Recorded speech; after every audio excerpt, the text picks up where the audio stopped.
Hello everyone and welcome back to my channel Edmond Mindaros, and for today's quick tutorial and I'm going to show you guys on how to resolve the device status this device cannot start with the error code number 10. Operations failed, the requested operations was unsuccessful. Kung paano ba natin ito i-fix, and without further ado, and let's go ahead. So all you have to do is to open up on a search menu. And then dito lang sa search app ay kailangan mo lang i-type yung device manager. And then click mo lang dito yung open.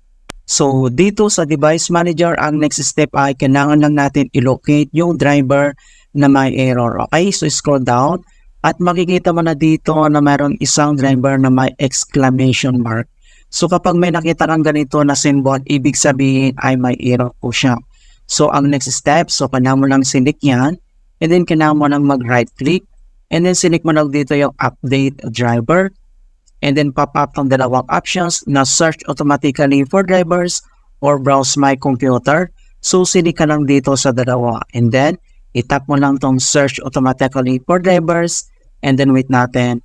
At makikita mo na dito na the best drivers for your device are already installed. Okay, so ang next solution na pwede natin gawin, so close lang natin to. And then dito lang ulit sa search menu. And then kailangan mo lang i-type dito yung CMD.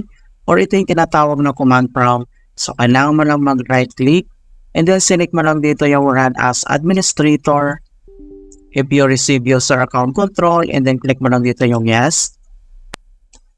And then dito sa administrator command prompt ay kailangan lang natin i-enter or i-type yung command keyword na ipconfig space /DNS. Okay? So, kailangan mo lang i-type yung ipconfig space /DNS. So, in all is monitor lahat mga kaibigan. Yung /DNS ay one word po yan. And then, press mo lang yung enter. And makikita mo na dito na successfully flashed the DNS resolver caching. So, ang next command keyword na kailangan natin i-type ay type mo lang yung NATSH space WinSAP space reset. Okay? So, i-type mo lang yung command keyword na NATSH space WinSAP space reset and then press mo lang yung enter. And makikita mo na dito na successfully reset the WinSAP catalog. You must restart the computer in order to complete the reset. So, ang gagawin natin ay cross lang natin tong CMD and then dito lang sa start menu at kailangan lang natin mag-restart.